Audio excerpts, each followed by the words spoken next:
Estamos de volta com o programa Nossos Pesquisadores e continuamos nossa conversa com o professor Benhur. Professor, o que te motiva em continuar produzindo ciência?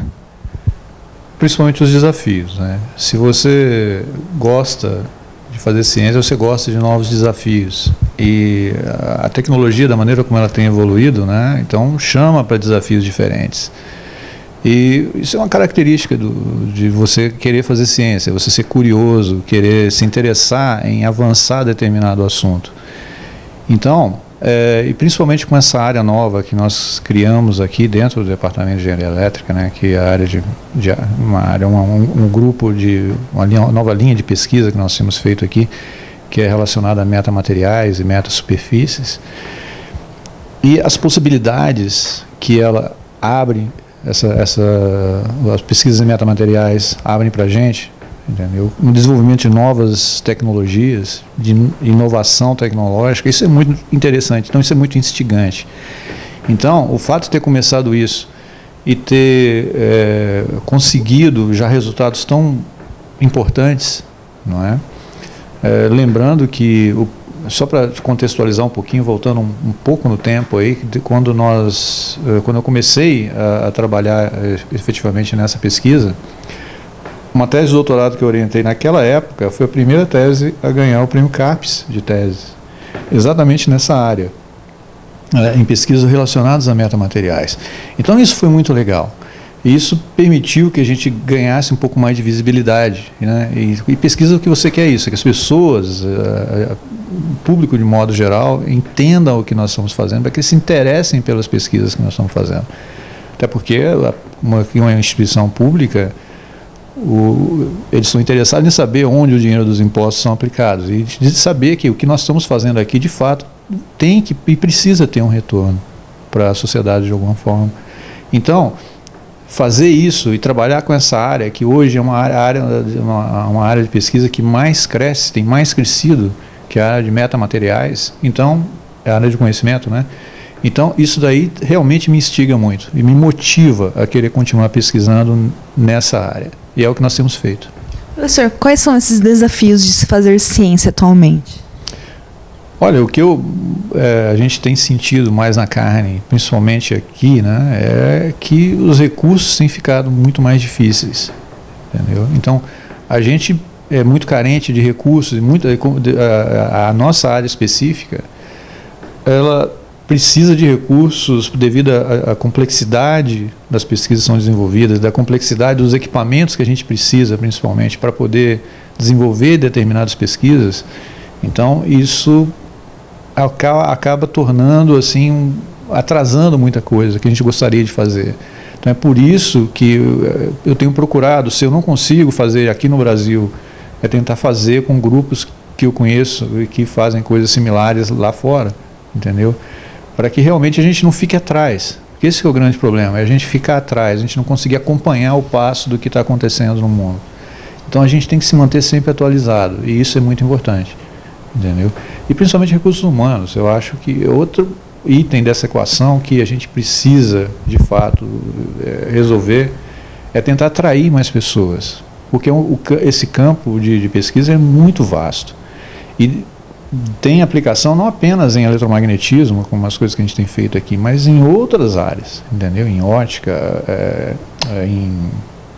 por exemplo, em acústica, em térmica. Tudo isso, esses conceitos de metamateriais podem ser aplicados e vêm sendo aplicados, entendeu? Então o que a gente precisa é chamar essas pessoas, é tentar mostrar que a gente consegue fazer coisas bastante interessantes nesse sentido. E para o senhor, o que é ser cientista? É simplesmente você ter aquela curiosidade inata de querer olhar para um gráfico, por exemplo, e tentar entender o porquê daquilo. E você conseguir ter a curiosidade de saber, não, esse resultado eu sempre posso melhorar um pouco mais, eu consigo melhorar isso aqui. Ter metodologia no que faz, para que você consiga, de fato, não apenas repetir os seus próprios resultados, mas que outras pessoas também possam conseguir a mesma coisa. Então, eu acho que o fundamental é, se você quer continuar no campo de ciência, você tem que ser curioso, você tem que questionar o que você vê e saber se aquilo pode ou não ser melhorado. porque é assim que a ciência avança. Então a gente precisa de pessoas com essa mentalidade. O cientista tem que ter essa mentalidade, né? Mas ele também precisa ter método. Ele precisa saber que o que ele faz com pesquisa, ele tem que saber questionar o que ele está fazendo. E tem que mostrar os caminhos para onde aquilo pode caminhar, para que outras pessoas também possam seguir aquele caminho, não é? Então, é essencialmente isso. É você nutrir essa curiosidade para conhecer coisas, para descobrir novos efeitos. E porque um efeito novo, por exemplo, pode ter uma aplicação, por exemplo, em telecomunicações, que podem resolver diversos gargalos que nós temos por aí. É isso que tem que motivar uma pessoa a fazer ciência. E no futuro, quais as novidades que vêm por aí?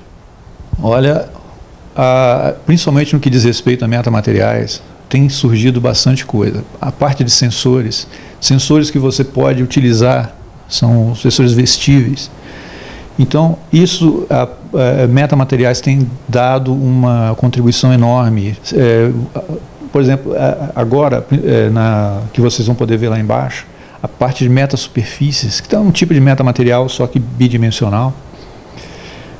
As coisas que nós estamos conseguindo fazer hoje e o que ela proporciona em termos de experiência com a pessoa, principalmente você poder construir uma superfície como essa e ela poder ser usada para substituir a lente do seu óculos, entendeu? E você ter uma lente mais eficiente, mais leve, mais confortável e você livre de problemas que uma lente convencional pode ter, algum tipo de aberração na maneira como a luz atravessa aquela lente, coisas que você consegue superar com essas novas lentes.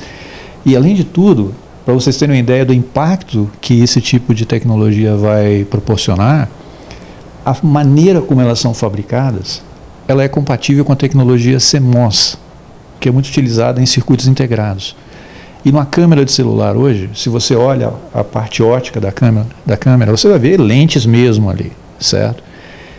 A diferença com essas chamadas de metalentes, não é?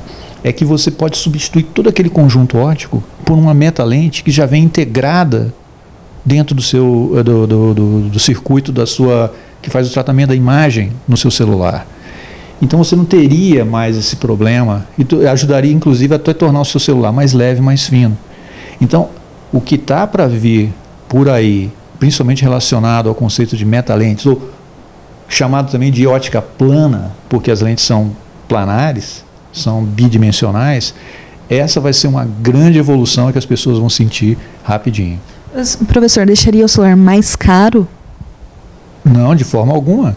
Porque você tem que ver o seguinte, para você montar uma lente dessa, você talvez muitas vezes precisa da intervenção de uma pessoa para poder colocar aquilo ali. Quando você tem uma lente que você já pode integrar já com o circuito que é responsável pela captura da imagem, significa que todo esse processo já foi automatizado para você, já está pronto. Então, idealmente, o que ele faria era diminuir até um pouco mais o custo de você fabricar um celular, por exemplo. E o que o senhor pode falar para quem se interessa pelo assunto? Procura a gente. A gente tem um enorme prazer em receber quem quiser visitar o laboratório, quem quiser conhecer o que nós temos feito aí. Olha no nosso link, eu acredito que vocês podem colocar um endereço aqui para a gente do nosso laboratório, da página do nosso laboratório, para que eles possam ver de perto o que nós temos feito aí, tá certo? E assim, tendo interesse, querendo ajudar a gente a levar esse piano, serão recebidos de braços abertos. Agora vamos para o laboratório, conhecer um pouco da pesquisa que está sendo desenvolvida e voltamos já já.